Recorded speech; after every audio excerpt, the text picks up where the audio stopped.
Hey, it's Philip here. You're very welcome to today's Twyford tip. Today I wanted to talk about a tool that will help you much better track how your social media content is performing by the amount of visitors are coming back to your website. We always want to see how is our social media and how is our content performing as it drives people to our website. And this tool from Google is called the Google URL Builder.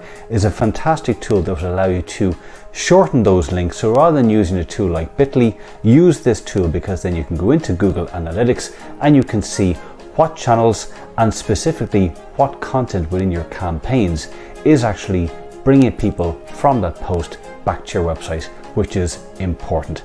So stay tuned. This is a quick overview of the Google URL Builder and how you set this up. Okay, so we're up here in the Google Campaign URL Builder. If you go to this website here, or even just search up Campaign URL Builder, you will find this.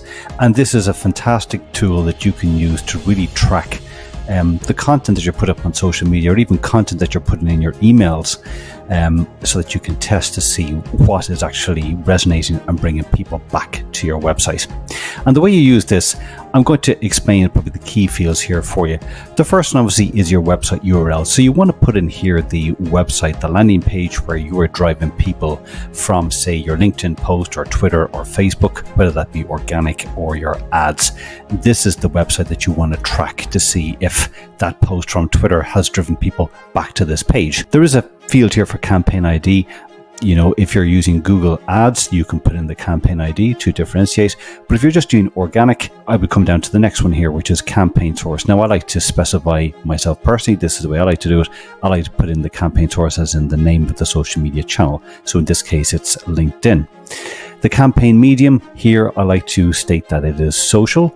And if it's paid social, I'll do social_paid. So it just allows me to differentiate between paid and organic social. The next thing, and obviously very important, is give your campaign a name. So for example, here it might be social media tips _ Philip's Google site. So I might have a number of different campaigns. One might be a social media tips. One might be driving to a specific video on my site.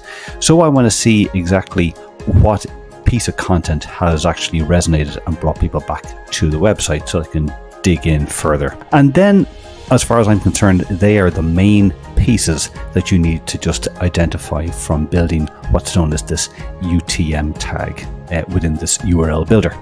So to generate this, essentially this shortened link, you'll kind of see here, this is the long generated URL, which obviously you wouldn't put that into your social media post, because not only does it look ugly, but you'd be way over your character count, especially on Twitter. So the way you actually generate the smaller code is you would click this shorten link button, and as you can see here, it generates this kind of bit.ly link. But by doing it through the URL builder, this is linked into your Google Analytics, and you then can start to track by going into your campaigns in Analytics and start to see if this particular campaign from the content that you're putting out is bringing people back to the website. And that's very simply how you use the Google URL Builder. Hope you enjoy. I hope you found today's Twyford tip useful. Start implementing this in your social. You will start to get a real understanding as to not only what channels are performing for you by bringing people to your website, but what specifically the type of content that is bringing people back to your website, to allow you to make more of that content and better learn about your audience. Stay tuned. I will be back very soon with some more Twyford tips, and until then, take care.